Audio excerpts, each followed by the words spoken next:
하나님께서 오늘 우리에게 주시는 말씀은 고린도후서 7장 5절에서 16절의 말씀입니다. 우리가 마케도니아에 이르렀을 때 우리의 육체는 편치 못했고 사방으로는 환난을 당했습니다. 밖으로는 다툼이 있었고 안으로는 두려움이 있었습니다. 그러나 낙심한 사람들을 위로하시는 하나님께서 디도를 돌아오게 하심으로 우리를 위로해 주셨습니다. 그가 돌아온 것뿐만 아니라 그가 여러분에게서 받은 위로로 우리를 위로해 주었습니다. 여러분이 내게 대해 사모하는 것과 애통해하는 것과 열심을 내는 것에 대해 그의 보고를 받고 나는 더욱 기뻤습니다.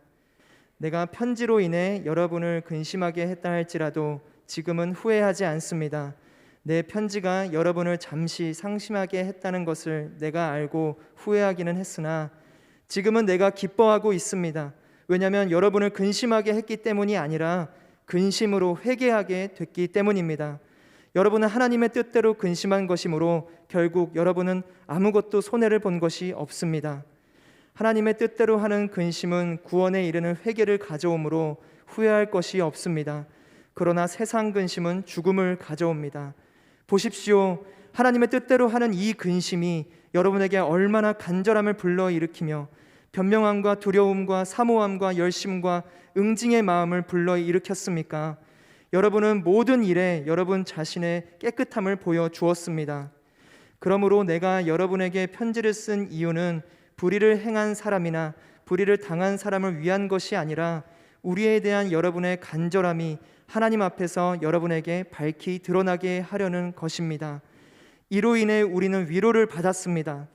또한 우리가 받은 위로 위에 디도가 즐거워하는 것을 보고 우리는 더욱 기뻐하게 됐습니다.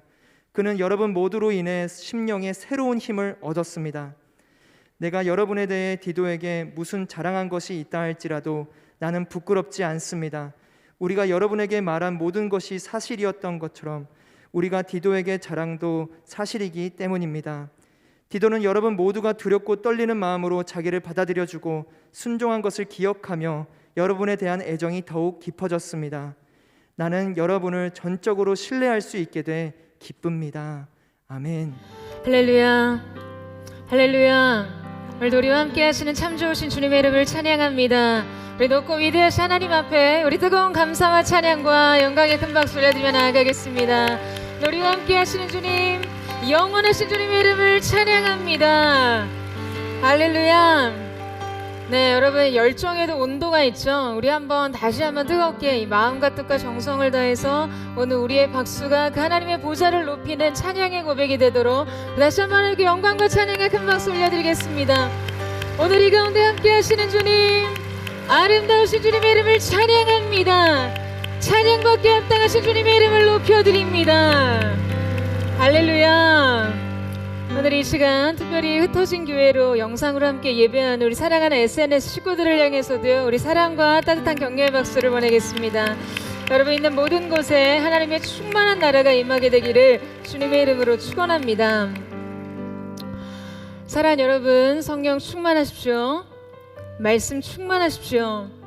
오늘도 우리가 영적인 심호흡을 한번 했으면 좋겠는데 우리 주님의 사랑을 깊이 들이마시고요, 우리 인생의 모든 두려움과 염려와 근심을 내뱉고 주님의 보혈을 마시고 우리 인생의 모든 욕심과 이기심과 부정적인 생각들을 내뱉는 것이죠. 내쉬는 거예요. 오늘 시간 우리를 향한 하나님의 완전하신 사랑과 우리 주님을 향한 우리의 온전한 사랑이 하나가 되어서 우리 인생 앞에 놓인 모든 장애물을 넘어설 수 있는 귀한 은혜가 저와 여러분 가운데 있게 되기를 주님의 이름으로 축원합니다. 여러분, 요 며칠 부쩍 봄이 온 게 느껴지시죠? 이 계절의 변화가 느껴질 때 왠지 모를 어떤 그런 설레임 있잖아요. 특히 봄이 그렇습니다. 겨울을 지낼 때 이 앙상하고 마른 나무 가지들을 보면 그 가지에서 푸른 잎이 돋아날 것이라는 상상을 하기가 참 어렵죠. 이 가을부터 잎을 떨구고 건조하게 마른 가지들이 이 모진 비바람을 다 견디는 것을 보면요, 그 어디에도 이 생명이 남아있는 것 같아 보이지 않습니다. 그런데 거짓말처럼 그 거칠고 단단한 나뭇가지에서 파릇파릇한 새싹이 나고요, 봄의 기운이 왕성해지면 흐드러지게 꽃들이 만개합니다. 여러분 혹시 이 추나 현상 또는 추나철이라는 이야기를 들어보신 일이 있으신가요? 이 말은 말 그대로 이 봄에 피는 꽃에 대한 거예요. 개나리, 진달래, 튤립, 라일락, 철쭉 등 이 봄에 피는 꽃들은요, 겨울을 지내지 않고서는 이듬해 꽃을 피우지 않는다는 것이죠. 호주 시드니에 있는 한 교민이 국내 고국을 방문하는 길에 개나리 가지를 꺾어다가 집 앞 마당에 심었는데요. 이듬해 봄이 됐는데도 이 가지와 잎은 무성해도 꽃을 피지는 않더라는 거예요. 그래서 왜 그런가 했더니 이 한국처럼 혹한의 겨울을 거치지 않는 이 호주에서는 개나리가 필 수 없다는 거예요. 겨울의 매서운 바람과 차디찬 기운을 견뎌야 여러분 꽃이 핍니다. 그래서 이 품종들은 꽃을 피우기 위해서 인위적으로 이 저온 처리들을 해줘야 되는 경우들이 많이 있다라고 이야기를 해요. 추위가 꽃을 피웁니다. 겨울이 가야 봄이 오듯이요. 찬바람을 품어야 향기를 뿜어요. 바람을 맞아야 꽃잎을 떨굽니다. 여러분 이 현상이 마치 우리의 인생을 닮은 것 같지 않으세요? 우리의 인생은 아픔이 깊이를 더하게 하고 고통이 성숙을 가져다 오는 것을 부정할 수가 없습니다. 작가 소노 아야코가 그렇게 이야기를 하더라고요. 이 절망적인 운명을 똑바로 응시하지 않는 한 희망의 본질에서 빛나고 있는 삶의 비밀은 영원히 드러나지 않는다. 우리가 절망에 우뚝 서서 삶을 직면할 때만 열리는 그 비밀이 있다는 것이죠. 마치 겨울이 지나야 꽃이 피는 것처럼 절망을 통해서만 얻는 희망이 있고 아픔을 통해서만 얻는 깊이가 있습니다. 여러분 이런 것들은요 마치 이 동전의 양면처럼 인생의 짝이 되어 우리에게 찾아올 때가 많아요. 그래서 한편으로는 겨울도 아픔도 절망도 긍정할 수 있는 것이죠. 여러분 우리는 그때 말할 수 있습니다. 아, 곧 봄이 오겠구나. 곧 꽃이 피겠구나. 계속해서 이 바울의 고린도 서신을 묵상할 때 같은 목회자로서 바울의 아픔이 정말 처절하게 와닿아서 설교 준비를 할 때마다 눈물을 훔칠 때가 종종 있습니다. 여러분 오늘 이 본문도요 우리가 이 말씀을 깊이 있게 묵상하면 묵상할수록 바울의 마음이 어디로 향해 있는지 그 사랑이 어떠한 고독을 지나왔는지 느껴져요. 그런데 이 바울의 영혼 가운데 있던 혹한의 시련과 이 환난의 근심은 기쁨의 꽃이 태어 피어올랐습니다. 그리고 그가 사랑했던 고린도 교회 성도들에게 주어진 그 바울의 질책과 책망에 대한 근심은 회개와 변화의 꽃이 되어 피어오릅니다. 오늘 바울과 이 고린도 성도들 가운데 나타난 이 아름다운 영적인 추나 현상을 우리가 함께 살펴보기를 원하는데요. 오늘 본문 5절에서 6절 말씀을 우리 같이 한번 읽어보도록 하겠습니다. 오늘 본문 5절에서 6절 말씀을 같이 한번 읽어보도록 하겠습니다. 시작. 우리가 마케도니아에 이르렀을 때 우리의 육체는 편치 못했고 사방으로는 환난을 당했습니다. 밖으로는 다툼이 있었고 안으로는 두려움이 있었습니다. 그러나 낙심한 사람들을 위로하시는 하나님께서 디도를 돌아오게 하심으로 우리를 위로해 주셨습니다. 자, 여러분 장소에 변화가 나타나죠. 지금 바울은 마케도니아에 이르렀습니다. 눈물로 쓴 편지를 디도에게 전하고 바울은 복음을 전하기 위해서 드로아로 갑니다. 그렇게 도착한 드로아는 주 안에서 문이 활짝 열렸었다고 이야기를 하죠. 하나님께서 바울의 사역을 축복하시면서 기회의 문을 열어주신 거예요. 게다가 드로아는 이전에 바울이 가고자 했으나 성령께서 문을 열어주시지 않았기 때문에 그의 뜻을 접어야 했던 곳이었어요. 자, 그러한 드로아의 문이 활짝 열렸던 것이죠. 그런데 이러한 상황 속에서 바울이 전혀 뜻밖의 결정을 내리게 됩니다. 우리 고린도후서 2장 13절 말씀을 같이 한번 보시겠어요? 그러나 나는 내 형제 디도를 만나지 못함으로 내 심령이 편치 않아 그들과 작별하고 마케도니아로 갔습니다. 자, 여러분, 기회의 문이 되었던 드로아를 떠난 이유가 지금 무엇 때문이라고 바울이 이야기를 하고 있죠? 심령이 편치 않아서요. 고린도 교회 성도들을 책망하고 질책한 편지를 이 디도를 통해 보낸 바울은요, 과연 자신의 편지에 지금 이 성도들의 마음이 어떨지 몰라서 굉장히 노심초사하면서 그의 마음속에 안정을 얻지 못하고 있었습니다. 여러분, 저는 이 모습이 너무 낯설어요. 여러분, 바울이 이러한 사람이었나요? 바울은 정말 사역 중심형 인간이었어요. 그러니까 목표 지향적인 사람이었어요. 그러니까 하나님의 뜻에 합당하지 않다면 가차없이 돌아서는 사람이었습니다. 저는 솔직히 개인적으로 바울에게 큰 호감이 없었어요. 뭐 오해하지 마세요. 싫어한다는 게 아니라 호감이 없었다고요. 저는 바울이 아닌 다윗을 굉장히 좋아하거든요. 바울은 좀 너무 강해요. 그러니까 무서운 담즙질, 뭐 찐 INTJ 같은, 성경 유형에서 INTJ일 것 같은 그런 사람이에요. 오해하지 마세요. 제가 담즙질을 좋아하지 않는다거나 INTJ를 별로 안 좋아한다는 게 아니에요. 근데 어떤, 여러분, 그 느낌적인 느낌 아세요? 그 한치의 오차도 어떤 변수도 허용 안 할 것 같은 그 완벽주의자 같은 그런 느낌이 있어요. 그런 사람에 대해서는 우리가 굉장히 어떤 인정은 하게 되지만 막 친밀하게 정이 가는 그런 타입은 아니잖아요. 공감하시죠? 근데 바울 소신을 깊이 있게 묵상하면서 특히 고린도 후서 강의를 준비하면서요, 굉장히 바울에 대한 특별한 애정과 연민이 제 마음속에 자리를 잡더라고요. 여러분, 사도행전 15장에서 어떤 일이 있었죠? 바울과 바나바가 전도 여행을 가는데요, 이 바나바가 팀 멤버로 마가를 추천합니다. 근데 전도 여행에 마가를 데려가자고 해요. 그런데 바울이 이 바나바의 제안을 단칼에 거절합니다.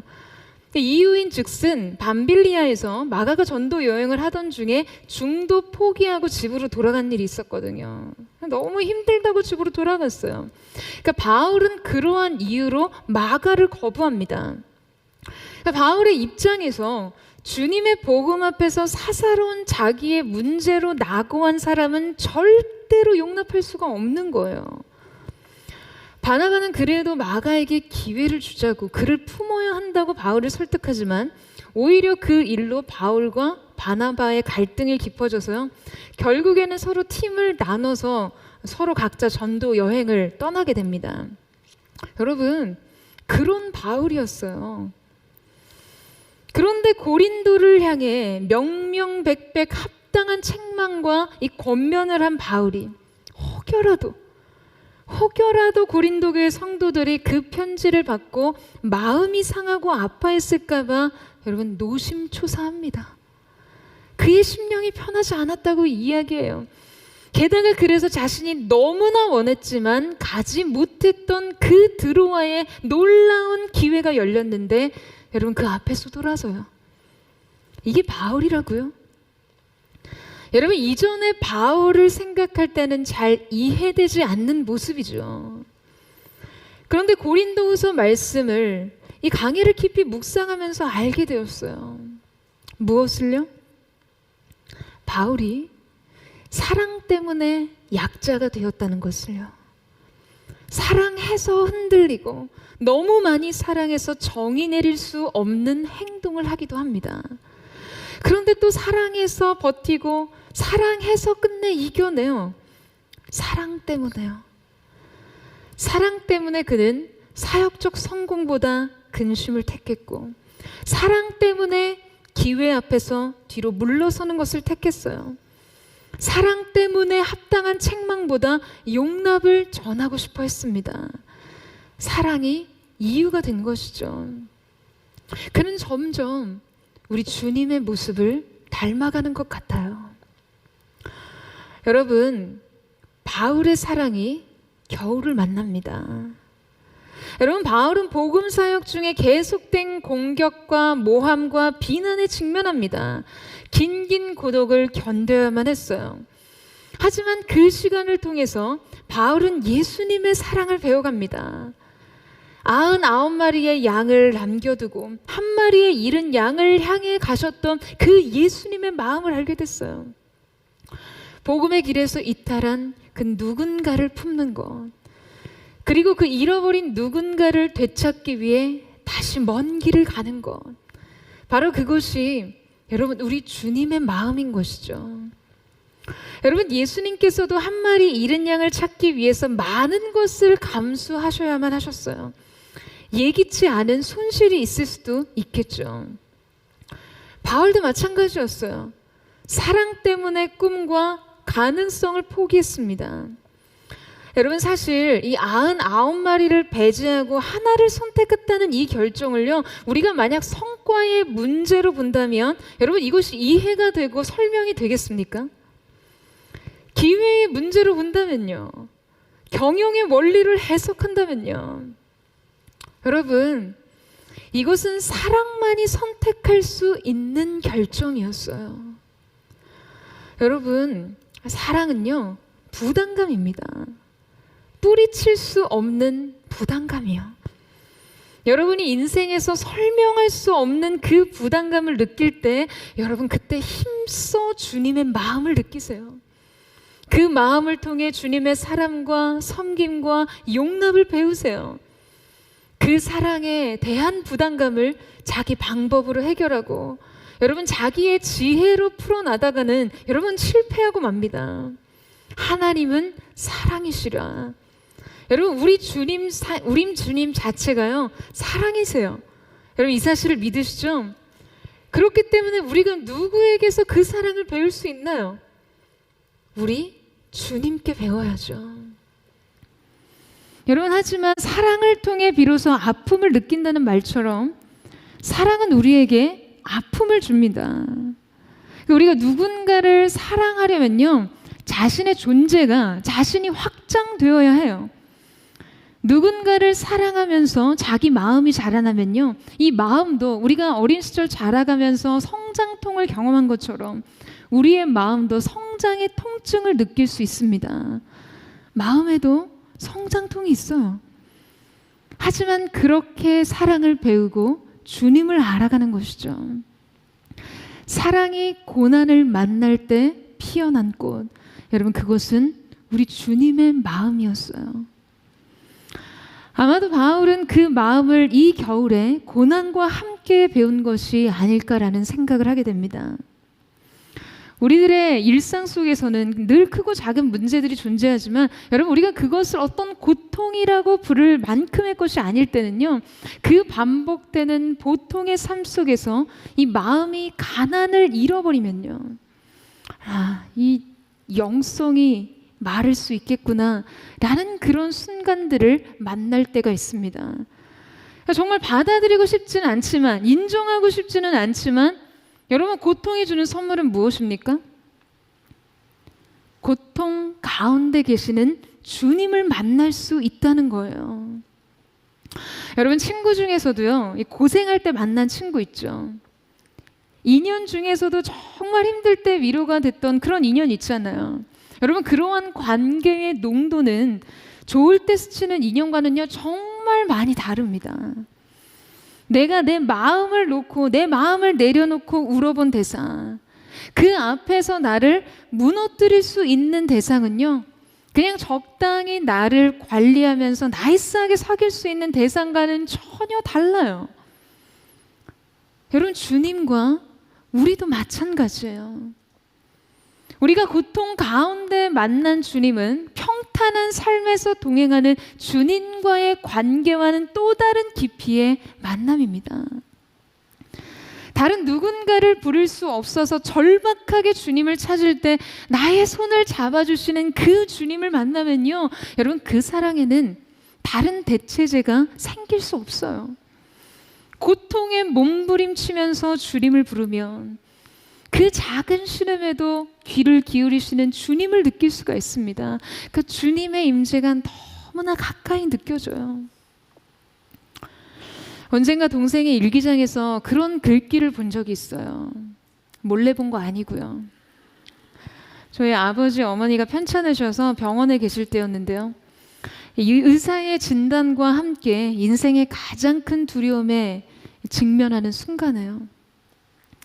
그런데 그러한 시간들, 그때를 지나고 그 시간을 추억해 보니 그 시절엔 하늘이 참 낮더라는 거예요.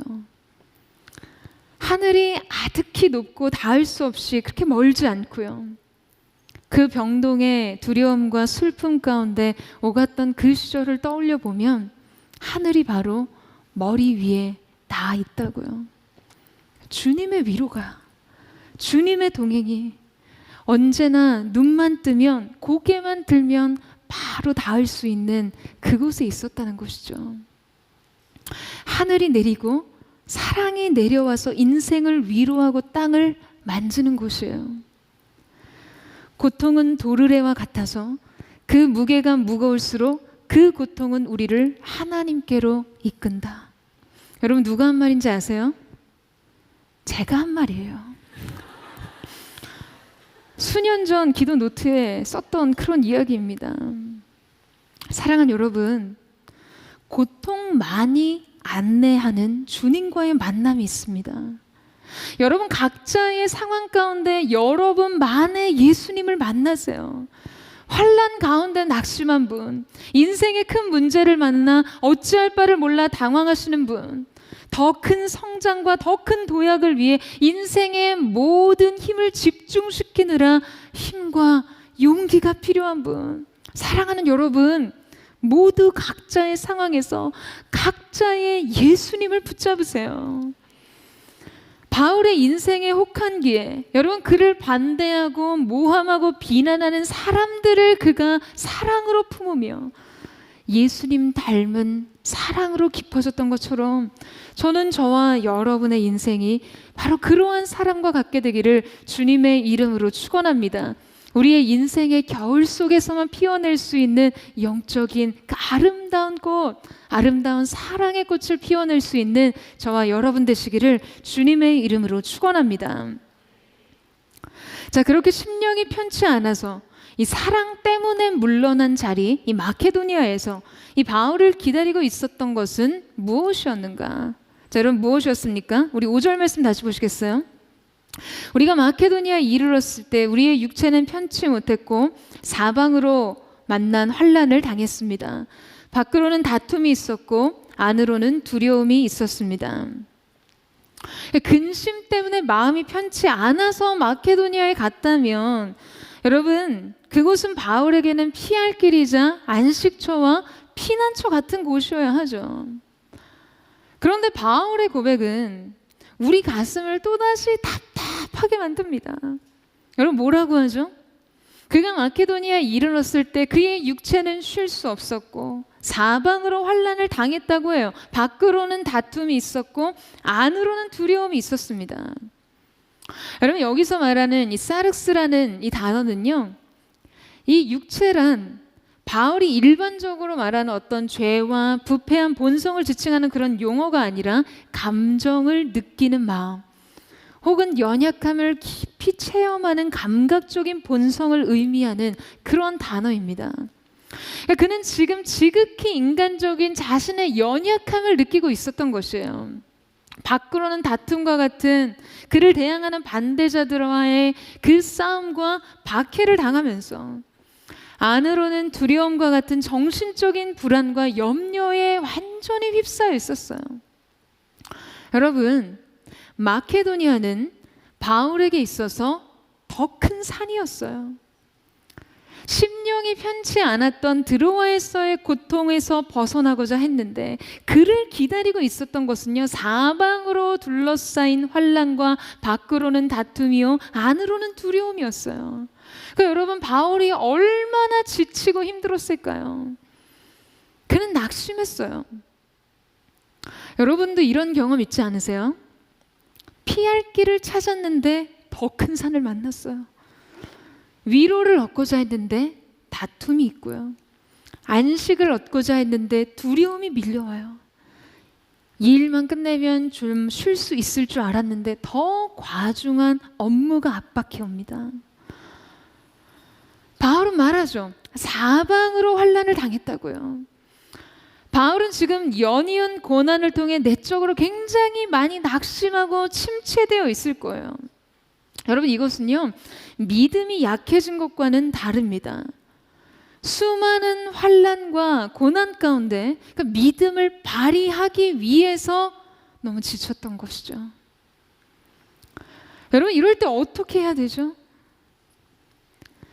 이러한 상황을 만났을 때 바울은 무엇을 해야 했을까요? 그리고 우리는 또 뭘 해야 하나요? 낙심하고 지치고 곤고해진 우리 자신을 어떻게 다시 일으킬 수 있을까요? 사랑하는 여러분, 디도를 기다려야 해요. 하나님께서 보내신 디도를요. 힘주시는 주님의 위로를 받아야 하는 것입니다. 사랑하는 여러분, 하나님께서도 여러분에게 주님의 때에 디도를 보내십니다.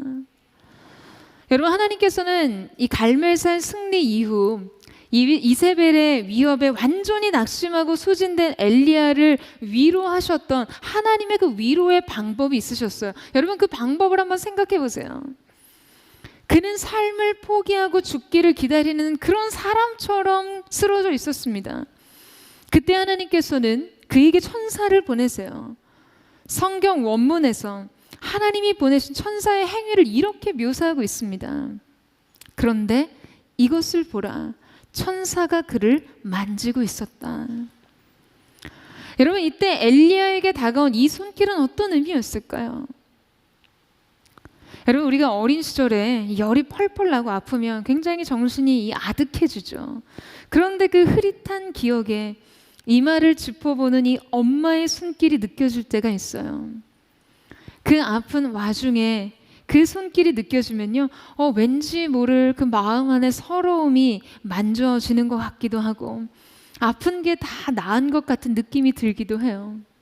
그러니까 내가 아픈 순간, 내가 견딜 수 없이 힘이 들어서 쓰러진 순간, 여러분, 그때 어루만지는 부드러운 손길은 여러분 그 자체로 위로가 되고 감정을 만져요.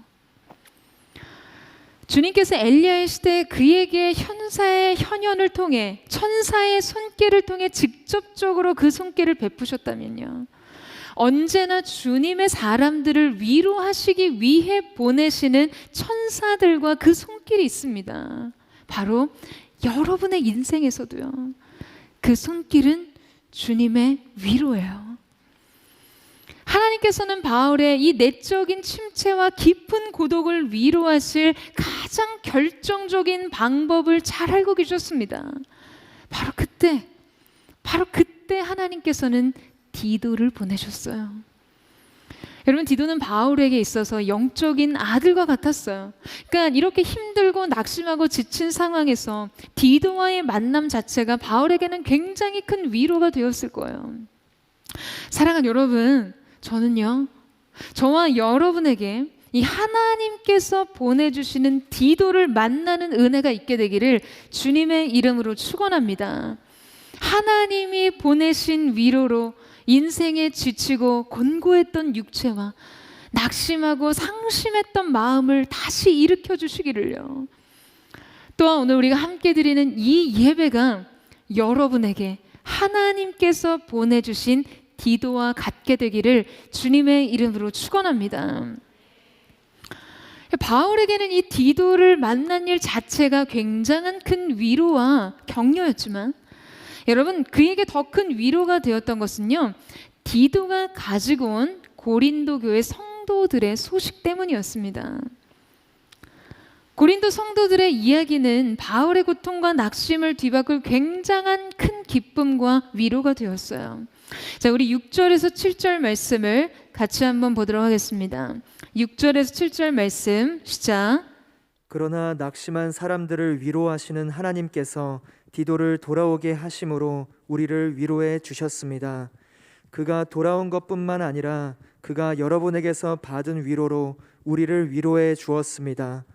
여러분이 내게 대해 사모하는 것과 애통해하는 것과 열심을 내는 것에 대해 그의 보고를 받고 나는 더욱 기뻤습니다. 여러분, 몇 년 전 저희 공동체는 이 But God이라는 표지로 반년간 함께 예배했던 때가 있었는데 여러분 생각나세요? 그때는 늘 하나님이 주시는 이 타이틀을 가지고 한 시즌을 같이 통과했던 시절이 있었죠. 그러나 라는 우리 인생의 접속어, 그러나의 사랑, 그러나의 은혜, 그러나의 자비, 그러나의 용서. 여러분, 우리 인생 앞에 무엇이 있었던지 모든 것을 뒤바꾸고 새 이야기를 써나가는 그러나의 접속으로 여러분, 하나님은 우리의 삶을 이어가십니다. 낙심한 자를 위로하시는 하나님께서 여러분 디도를 돌아오게 하셨어요. 또한 그가 돌아온 것뿐만 아니라 고린도 교회 성도들로부터 디도가 받은 위로도 함께 받습니다. 여러분, 이 디도의 입장에서도요, 이 디도도 바울이 전한 눈물의 편지를 가지고 왔을 때 두려움과 근심이 있었을 거예요. 과연 이들이 이 마음과 이 뜻을 받아들일 수 있을까? 바울에 대한 거부는 곧 바울이 보낸 디도에 대한 거절이기도 했으니까요. 그런데 고린도 교회 성도들이 바울을 사랑하고 그를 그리워하고 안타까워하고 열심을 갖고 있는 것을 보게 되었어요. 그들은 바울이 지적한 그들의 문제의 해결을 위해 굉장히 나름 진지한 노력을 하고 있었어요. 그리고 그렇게 자신을 진실하게 책망했던 바울에 대한 열렬한 애정을 갖고 있었다라고 전합니다. 그들 안에 회개의 열매가 있었어요. 그러니까 여러분, 이것이 바울에게 얼마나 큰 위로와 기쁨이 되었을지 아마 이 자리에 모인 사람 중에 제가 잘 알지 않을까라는 생각을 해요. 저도 가끔 지체들을 책망할 때가 있습니다. 함께 같은 꿈을 꾸며 동역하는 동역자들이나 아주 각별한 애정을 가지고 지도하던 지체들이 방황하는 모습을 보면요, 와, 여러분 진심으로 잠이 안 와요. 마치 여러 번 깜빡이 켜고 신호 주면서 방향을 전환하라고 주의를 줘도 못 알아듣거나 못 알아들은 척 할 때는요, 때로 책망하기도 합니다. 왜 그럴까요? 잘못한 게 보이니까요. 잘못될 게 보이는데 책망하지 않고 지도하지 않는 것은 목회자의 직무유기죠.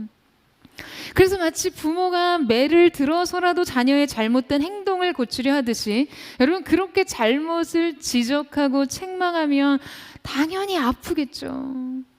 아니, 매 맞아서 안 아플 수는 없잖아요. 하지만 때로 그 책망이 그 관계를 완전히 단절시킬 때도 있습니다. 자존심을 세우거나 자신을 합리화하기 위해서 여러 가지 변명으로 자신을 방어하다 보면요, 이 책망의 진심이 완전히 오도됩니다. 그러면 저도 정말 어떻게 손을 쓸 수가 없더라고요. 여러분, 책망은 단순한 비난이 아닙니다. 책망과 정죄는 달라요. 여러분, 그렇다고 해서 지체들 간에 서로 사랑의 책망을 한다고 오늘 순모임 중에 비난과 정죄가 오고 가면 안 되는 거예요. 그 권리를 성도들 사이에 함부로 사용해서는 안 되는 거죠. 여러분, 영적인 책망에는 반드시 목적이 있습니다. 여러분께서 말씀으로 책망을 받을 때 여러분, 그걸 영적인 공격으로 여겨서는 안 된다는 거예요. 물론 때로 권위자의 미성숙함 때문에 여러분에게 그것이 상처가 되도록 전달될 수 있지만요, 그럴 때조차라도 말씀 그 자체로 돌아가서 그 말씀으로 여러분에게 여러분의 인생에 그 말씀을 대입하고 적용하셔야만 합니다. 아멘이세요? 여러분, 그냥 영적으로 아주 쓴 약을 먹었다고 생각하세요. 그 책망으로 인해 여러분의 연약함이 다뤄질 때 더 큰 목적을 찾아야 하는 것이죠. 여러분, 그것이 어떠한 것입니까? 바로 회개와 그 열매를 맺는 일이에요. 회개를 위한 근심은 여러분 유익한 것입니다. 그 근심에는 후회가 없어요.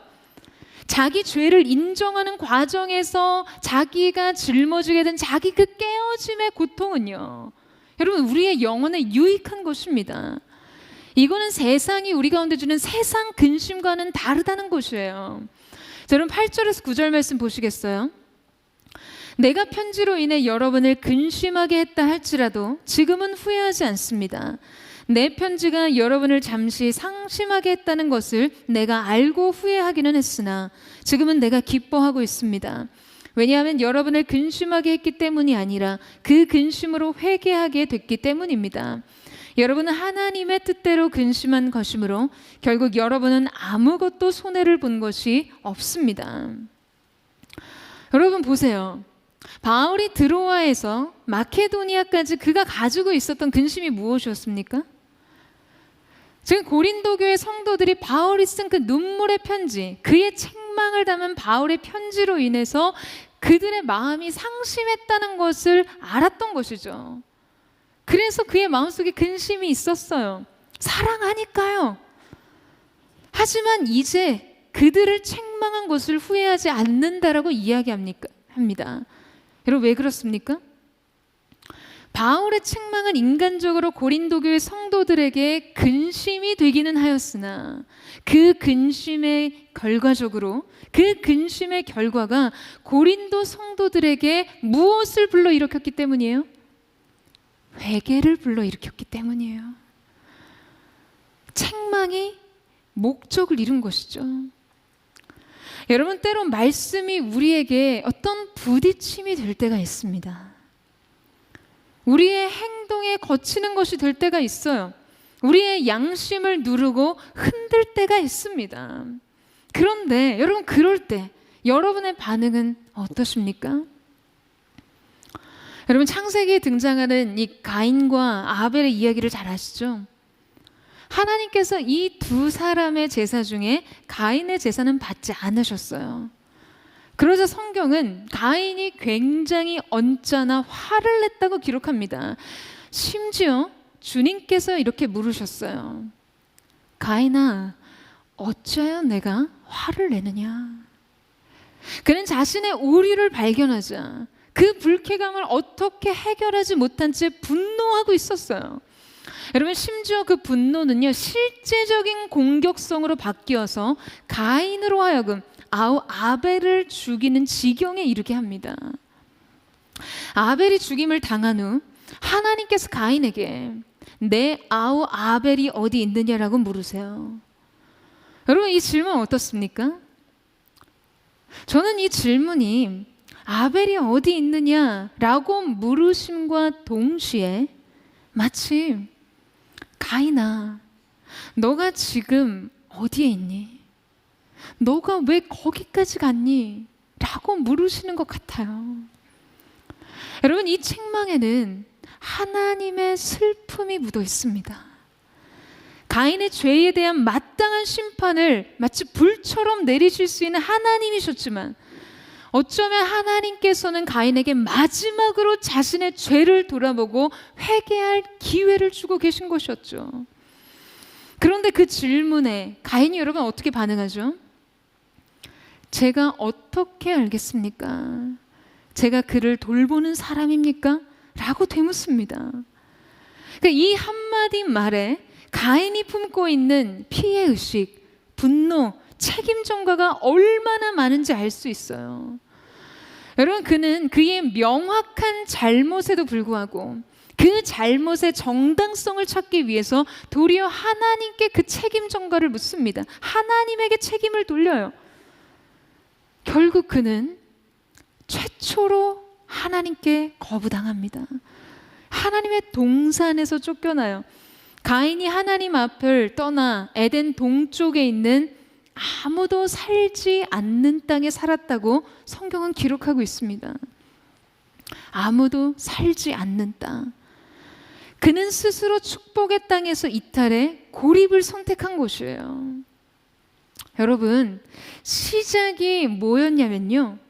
자신의 오류를 발견한 것이었어요. 자기의 죄악과 연약함과 실수를 발견한 거죠. 자기 연약함을 발견했어요. 하지만 가인은 회개 대신 분노를 택했습니다. 가인은 돌이킴 대신 죽음을 택했어요. 여러분, 조지 소로스는 이 오류의 시대에서 불완전한 인간은 자신의 오류를 인정할 때 비로소 진실에 다가갈 수 있다라고 말했습니다. 세상도 자신의 오류에 직면할 때 진실에 한 걸음 다가가요. 여러분, 자신의 오류를 직면하는 것은요, 어느 누구에게도 유쾌한 것이 아닙니다. 굉장한 괴로움이죠. 때로는 자신의 오류를 직면하고 인정하고 회개하는 일이 자기 자신의 존재를 포기하는 일같이 느껴질 수 있어요. 하지만 우리는 자신의 죄와 하나님의 은혜의 상실에 대한 근심을 통해 여러분, 회개와 개혁으로 나아가야만 합니다. 여러분, 이 사실에 동의하세요? 여러분, 이 사실을 믿으십니까? 자기 연약함을 발견하고 괴로움이 찾아올 때 여러분, 그때 뒤로 물러서지 마세요. 그때 회피해서는 안 됩니다. 그 근심을 끌어안고 회개의 자리까지 나아가야 하는 것이죠. 여러분, 다윗을 생각해 보세요. 다윗이 나단 선지자를 통해 그의 치명적인 죄를 책망받았을 때 여러분, 다윗이 어떻게 하나요? 다윗은 당시 오랜 도피 생활을 끝내고 왕에 즉위한 후에 강력한 왕권을 소유한 통치자가 되었습니다. 그는 이전에 영토의 10배나 달하는 그 영토를 소유하고 정복한 사람이었어요. 그러한 태평성대를 누리고 있었습니다. 그런데 결정적인 순간에 너무나 치명적인 죄를 저지르게 된 것이죠. 여러분, 다윗은요, 사울 왕이 불순종한 죄악으로 인해서 그의 왕위가 걷어지는 것을 목도했던 사람이었어요. 백성들에게서 외면당하는 초라한 왕의 말로를 보았습니다. 그의 비참한 최후를 보았어요. 그러니까 여러분, 생각해 보세요. 그렇기 때문에 다윗은 직관적으로 느꼈을 거예요. 지금 하나님 앞에 적발된 자신의 죄악으로 인해 자신의 왕관을 빼앗길 수 있다는 것을 말이죠. 그렇다면 나단 선지자를 통해 하나님의 책망을 들었을 때 여러분, 그는 그가 소유한 자기의 소유와 위치에 대한 어떤 불안을 동시에 느꼈을 수 있었을 거예요. 하지만 그가 주님께 죄를 자복하고 회개하며 청하였던 한 가지는 여러분, 다른 것이 아니었습니다. 내가 주님 앞에 회개하니 주님 한 번 용서해 주셔서 이 모든 것을 다 지켜주시, 이런 기도의 고백이 아니었다는 거예요. 유일한 한 가지, 그가 갈망하고 원했던 것은 다름 아닌 주님과의 관계의 회복이었습니다. 거룩한 성령의 신을 내게서 거두지 말아주실 것을 요청했어요. 그가 왕위를 유지하고 왕권을 지속하는 것에 대한 관심과 관청은요, 여러분, 어디에도 기록되어 있지 않습니다. 지금 다윗에게 중요했던 것은 하나님의 임재의 상실에 대한 슬픔이었지, 자기 삶에 대한, 잃어버릴지도 모르는 자기 삶에 대한 불안이 아니었다는 거예요. 사랑하는 여러분, 우리가 진정 추구해야 하는 깊은 회개는 바로 이것입니다. 하나님께서 기뻐하시지 않는 일들에 대한 슬픔, 곧 하나님과의 생명력 있는 그 관계를 손상시켜준 것에 대한 그 근심을 통해서 다시 거룩함에 이르는 것이죠. 그래서 그분 가까이에 거하고 오직 하나님 그분을 더욱 사랑하게 하는 회개의 열매를 얻게 되는 것입니다. 사랑하는 여러분, 하나님의 뜻대로 한 근심에는 후회가 없고 손해가 없습니다. 우리를 다시 하나님께로 가까이 나아가게 하니까요. 우리로 하여금 하나님 그분을 온전히 더욱 사랑하게 만드니까요. 사랑하는 여러분, 저는 오늘 저와 여러분이 이 거룩한 근심 가운데 하나님의 기쁨의 꽃을 피울 수 있게 되는 거룩한 은혜의 역사가 있게 되기를 주님의 이름으로 축원합니다. 오늘 하나님의 놀라우신 은혜의 기름 부으심이, 여러분 하나님의 그 성령의 조명하심이 여러분의 마음속에 주시는 그 말씀이 무엇을 근심하게 하는지 그것을 가지고 주님 앞으로 나아가세요. 그리고 회개에 합당한 열매를 누리게 되는 저와 여러분 되시기를 주님의 이름으로 축원합니다. 이 시간 우리가 함께 찬양하며 기도하며 나아갔으면 좋겠습니다. 이 시간 우리가 함께 기도하며 찬양하며 나아갈 때, 사랑하는 주님, 이 시간 우리가 거룩하신 주님의 임재를 이 가운데 초청하며 나아갑니다.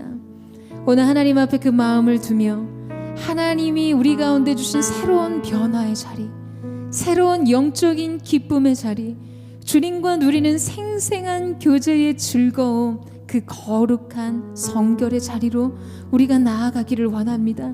이 길을 가로막는 모든 어둠의 권세의 회방이 예수님의 이름으로 끊어지게 하여 주시고, 오늘 십자가의 보혈의 능력이 우리를 주장하게 하심으로 말미암아 인생의 모든 결박과 묶임이 끊어지는 거룩한 새 역사가 오늘 주님 앞에 서 있는 하나님의 사람들의 심령 가운데 임하게 하여 주시옵소서. 우리 그 마음의 소원을 담아 주님 보좌 앞으로 함께 나아가기를 원합니다. 주의 보좌로 나아갈 때에 어떻게 나가야 할까? 나를 구원한 주의 십자가, 그것을 믿으며 가네. 주의 보좌로, 주의 보좌로 나아갈 때에 나 여전히 부족하나.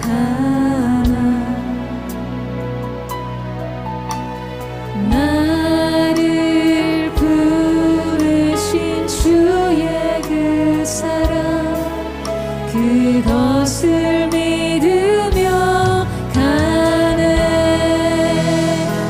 자격 없는 내 힘이 아니, 오직 예수님의 보혈로. 자격 없는 내 힘이 아니, 오직 예수님의 보혈로.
자신 후회 없는 근심을 가지고 주님 보좌 앞에 나아가기를 원합니다. 사랑하는 주님, 이 시간 우리의 연약함과 우리의 부족함과 우리의 죄악과 하나님 앞에 용납될 수 없을 것만 같은 우리의 전생애를 주님 앞에 내려놓고 주님 앞에 도설하며 주님 앞에 회개하며 나아가기를 원합니다. 여러분, 이 마음의 준비가 되어 있으십니까? 여러분, 가룟 유다도 후회했어요.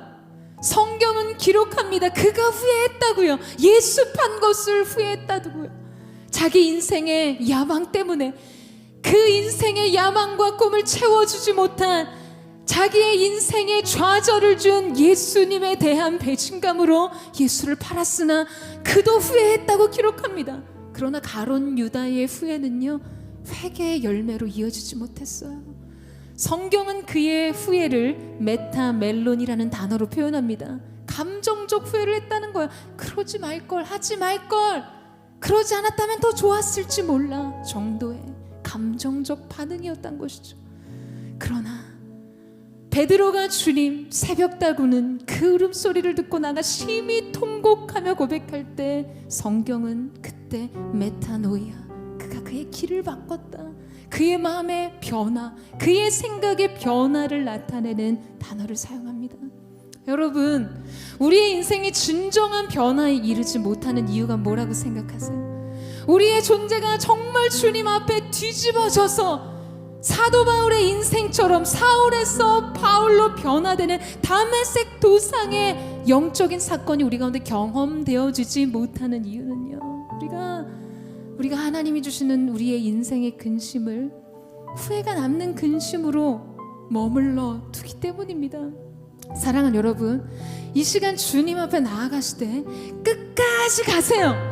오늘 하나님께서 여러분의 인생 가운데 주시고자 하시는 그 거룩에 이르기까지, 그 소망과 그 영광에 도달하기까지 들어가는 거예요. 우리의 영혼 깊은 곳에 있었던 그 모든 무거운 짐, 모든 삶의 수고로운 짐, 멍에를 끊어버리고 주님이 원하시는 그 영광의 자리까지 도달하는 것입니다.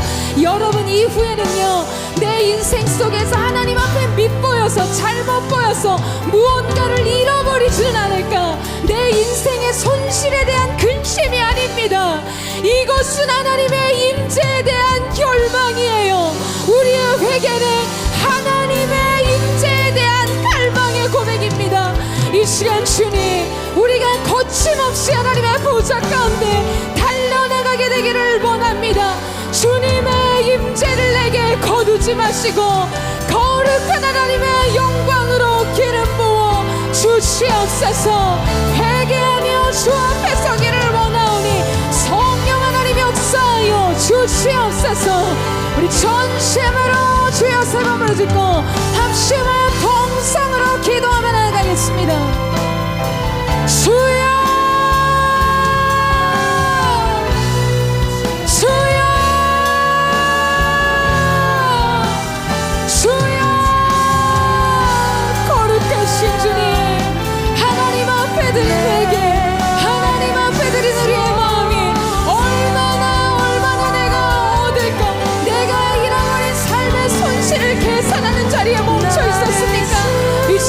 전적으로 우리의 회개는 하나님의 은혜와 축복을 얻기 위한 수단이 아닌 하나님 당신을 얻기 위한 고백이 되기를 원합니다. 마음이 되기를 원합니다. 주여 역사하여 주시옵소서. 그 하나님의 성령의 영, 하나님 예배의 영으로, 회개의 영으로 기름 부으셔서 이 시대 청년들이 하나님 앞에 자신의 삶을 고설함으로 십자가를 주님 주시는 새로운 인생을 부여받게 되기를 주님 원합니다. 기름 부어 주시옵소서. 십자가의 조명한 빛 앞에서 우리 자신을 보게 하여 주시옵소서. 주님의 말씀 앞에서 돌아서지 않게 하여 주시옵소서. 주님이 원하시는 거룩의 자리까지, 주님이 원하시는 영광의 자리까지 가게 하여 주시옵소서. 주님 앞에서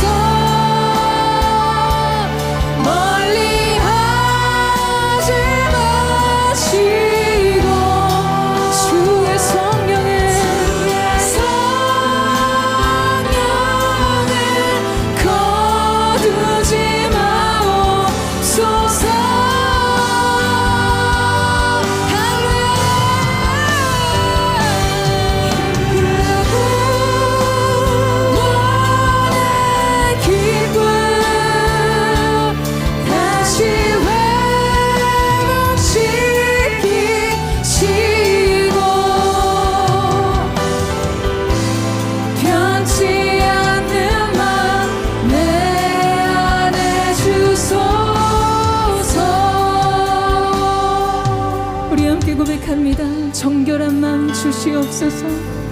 정결함아 주시옵소서.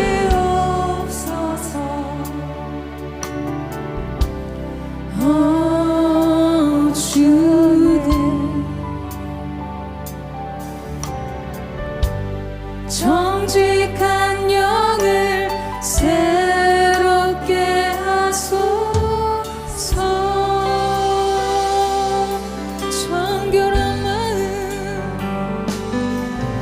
정결한 마음 주시옵소서. 오 주님 정직한 영을 새롭게 하소서. 여러분 주님을 바라보세요. 나를 주님 앞에서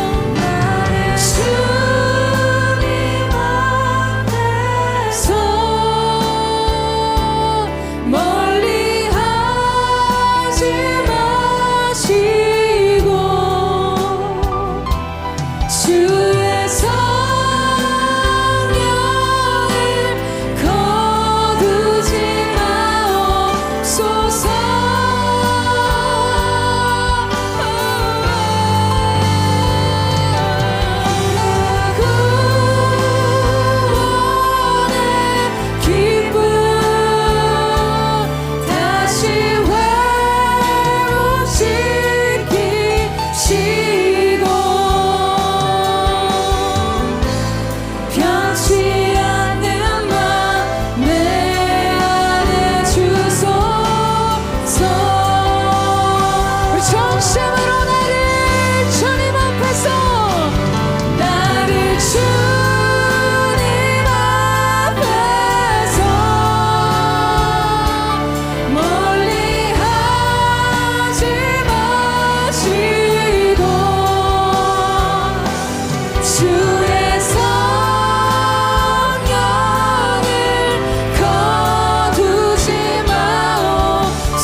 여러분, 저는 하나님께서 정말 주목하시고 하나님께서 시대적으로 쓰시는 하나님의 사람들의 인생 속에 두 가지 특징이 있다고 믿습니다. 첫 번째는 그가 영광의 날, 형통의 날에 하나님 앞에 어떠한 자로 서 있는가. 그 모든 것이 하나님의 주권 가운데 하나님으로부터 온 것을 의식하고 인식하는가, 곧 겸손을 지키는가 하는 것이에요. 두 번째는 그가 곤고한 날과 고난의 때에, 또는 그가 인생 속에 책망받는 자리에 섰을 때 어떠한 태도로 하나님 앞에 서 있는 자인가. 이것이 여러분 인생 속에 극명한 차이를 만들어냅니다. 여러분 어떠한 사람이세요? 여러분 어떠한 사람입니까? 여러분 실패는 누구나 합니다. 가룟 유다도 실패했고 베드로도 실패했어요. 가룟 유다도 배신했고 베드로도 배신했어요. 사울 왕도 불순종했고 다윗도 불순종했어요. 사울 왕도 실패했고 다윗도 실패했습니다. 그러나 여러분, 이 두 인생이 우리 가운데 보여주는 것은요, 그가 하나님의 책망을 받을 때, 그가 하나님 앞에서 지적을 받을 때 그가 하나님 앞에 어떠한 태도로 서 있는 자인가, 그가 하나님 앞에 어떠한 회개의 열매를 맺는 자인가에 따라서 인생이 달라졌어요. 그래서 하나님께서는 더 존귀하게 그 인생을 사용하시기도 하고 그 인생을 버리시기도 합니다. 여러분, 이제 우리가 두려운 마음을 가지고요, 오늘 고린도 교회 성도들이 두려운 마음을 가지고 하나님 앞에 섰다는 것처럼 이 시간 청년 세대가 하나님 앞에 형통과 축복을 구하는 것만큼 자신의 연약함과 죄에 대해서 슬퍼하며 하나님 앞에 엎드려 도설할 수 있는 그 회개의 심령을 가진 은혜가 있게 되기를 주님의 이름으로 축원합니다. 자기 자신에 대해 깨어진 마음이요, 자기 연약함에 대해서 가난해진 마음이요. 이 시간 우리가 하나님 앞에 나아갈 때 여러분 하나님의 도우심을 구하세요. 사랑하는 주님, 주님 앞에 고백합니다. 나의 연약함을 직면합니다. 핑계대지 않고 변명하지 않고 하나님 앞에 교만했던 마음, 시기하고 질투하고 분노했던 마음, 절망하고 낙심했던 마음, 염려하는 죄 모든 게 예수 안에서 끊어지게 하여 주시옵소서. 주님 앞에 회개합니다. 주님에 대한 사랑보다 세상에 대한 사랑으로 가득 찼던 나의 심령을 주님 앞에 도설하며 나아가오니 주님 역사하여 주십시오. 우리를 씻어주십시오. 우리를 새롭게 하여 주십시오. 우리를 새롭게 하여 주십시오. 새롭게 하여 주십시오. 주님, 주님.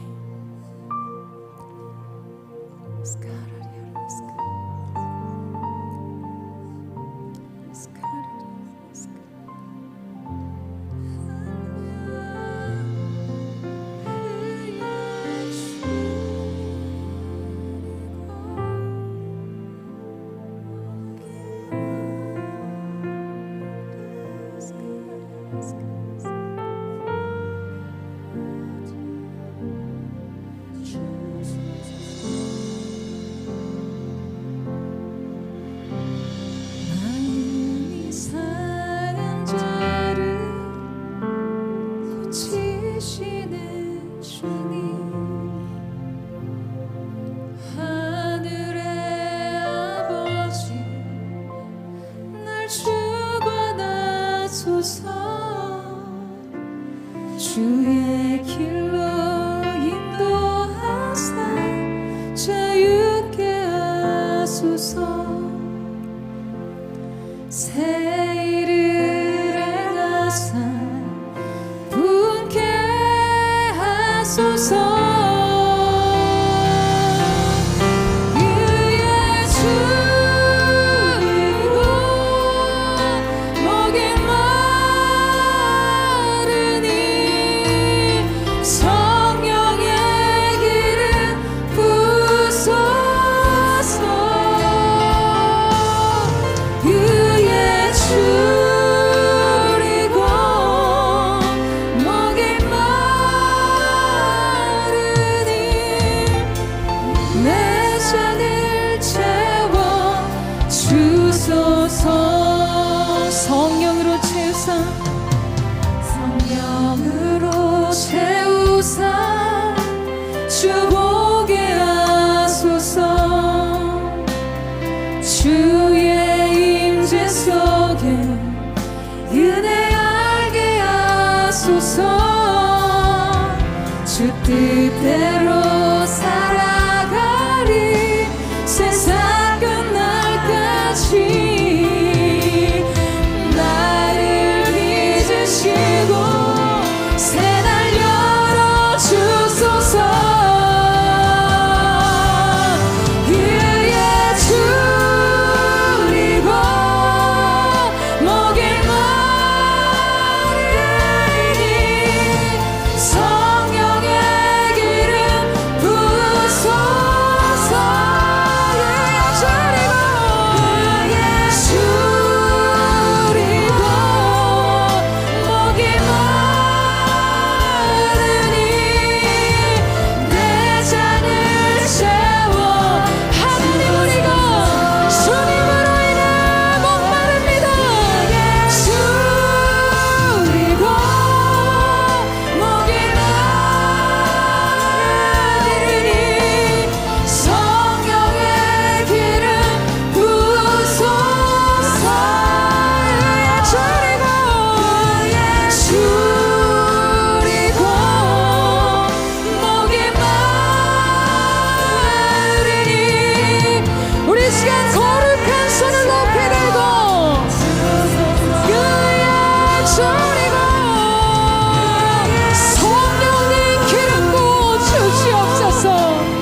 여러분, 이 시간 성령의 충만한 기름 부으심이 오늘 이 가운데 있음을 예수님의 이름으로 선포합니다.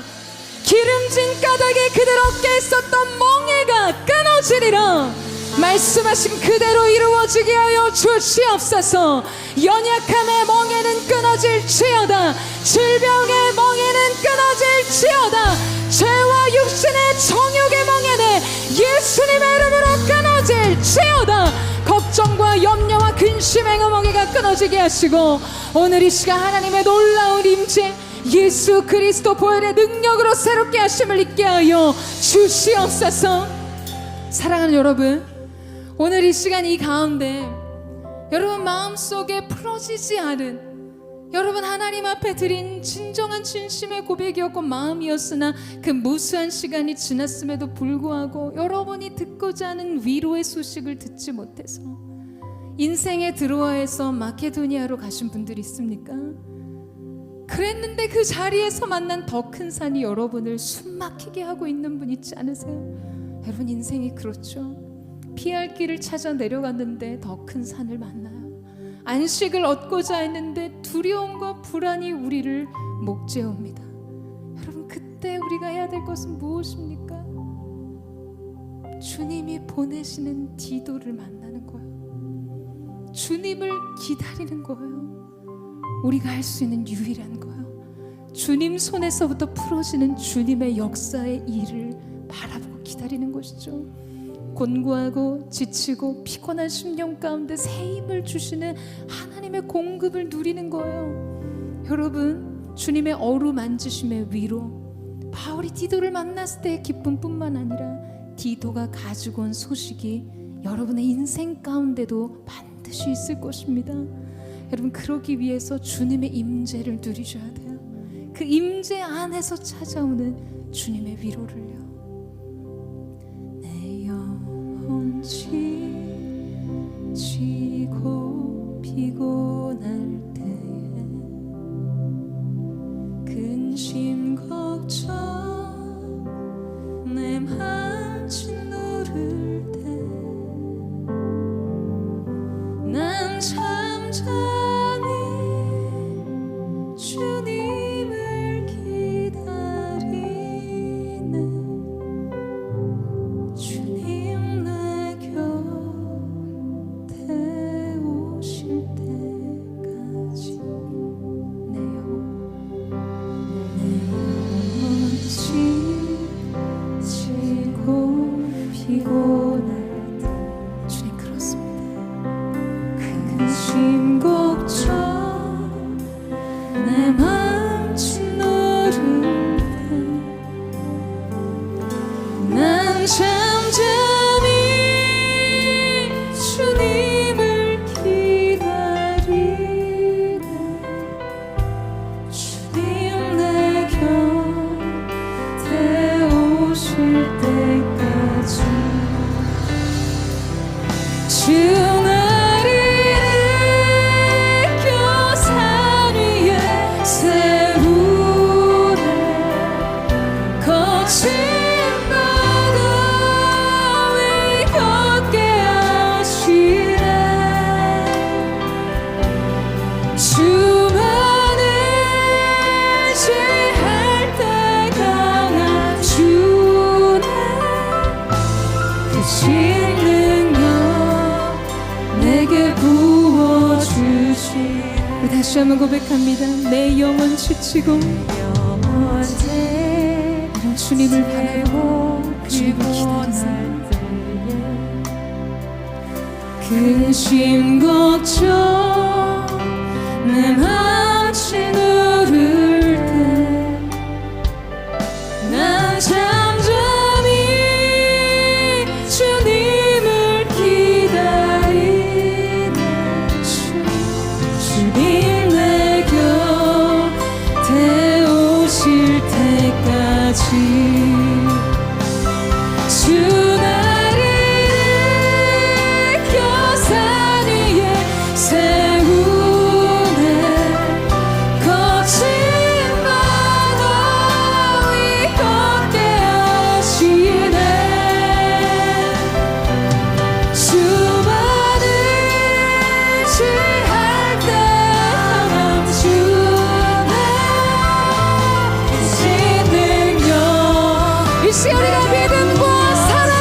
시선을 높이 들고 주 날 일으켜 산 위에 세우네 거친 바다 위 걷게 하시네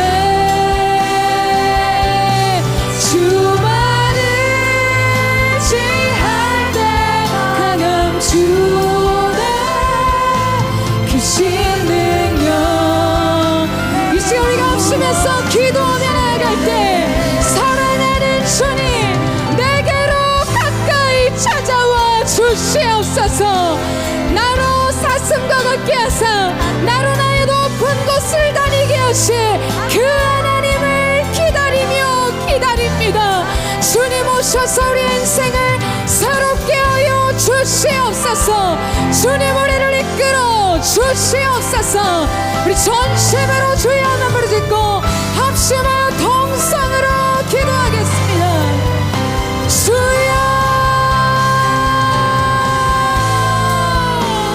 우리로는 설 수 없는 그곳 주님의 함께 하시로만 드릴 수 있는 높은 반석 위에 우리를 이르게 하신 그 하나님을 찬양하며 나아갑니다 하나님의 사람들아 주를 바라볼지어다 주를 의지할지어다 그를 높일지어다 오 하나님의 놀라우신 은혜가 우리 가운데 부어지게 하여 주시옵소서 주의 행하신 길들이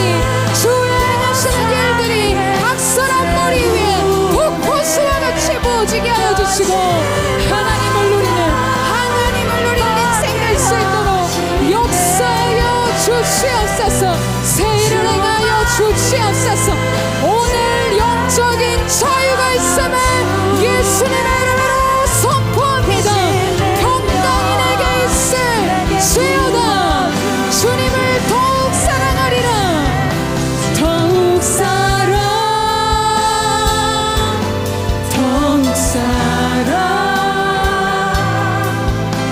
더욱 사랑하기 원하네 더 가까이 주님만 섬기기 원해 나의 한 가지 소망 더욱 주님만을 사랑하리라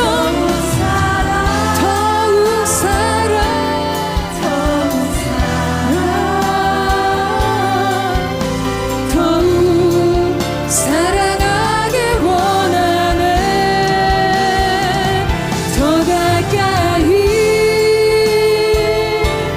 주님만 섬기기 원해 나의 한 가지 소망 더욱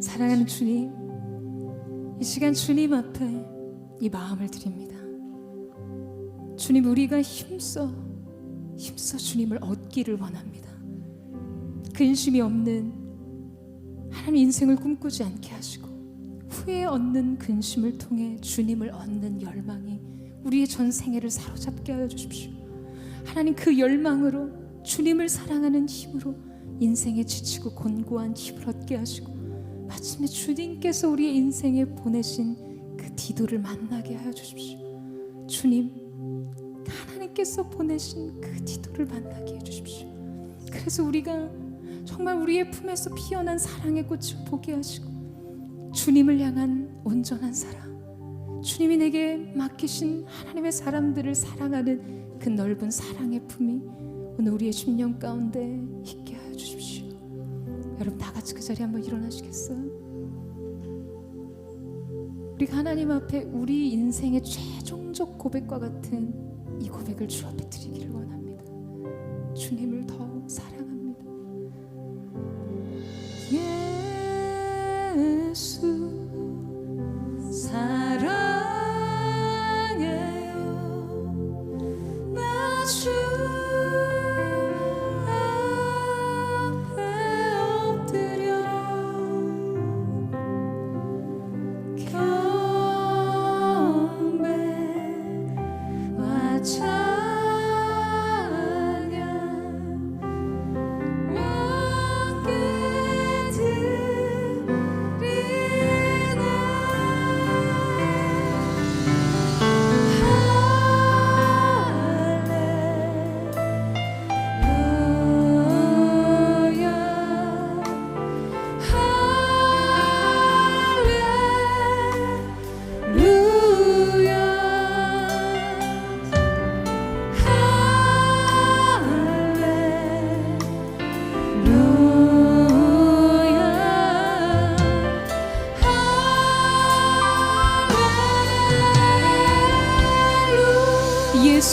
사랑해요. 예수 사랑해요. 나 주 앞에 엎드려 경배와 경배 마차 우리의 왕께 드리는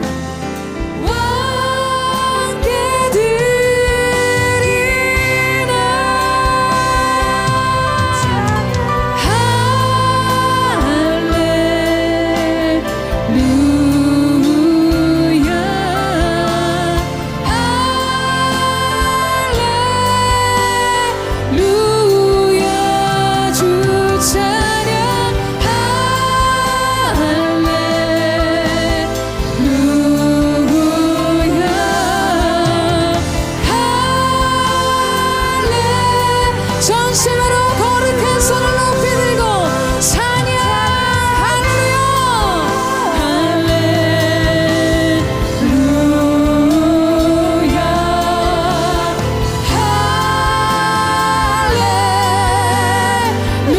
할렐루야 주 찬양 할렐루야 이제 우리 주님을 높여드리며 사랑으로 주님을 경배합니다. 사랑으로 주님을 높여드립니다.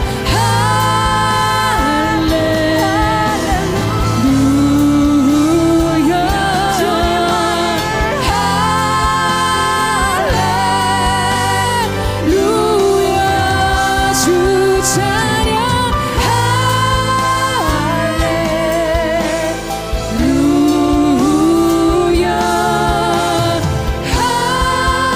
우리 마지막으로 선포하며 찬양 할렐루야 주님 영광을 받아 주시옵소서.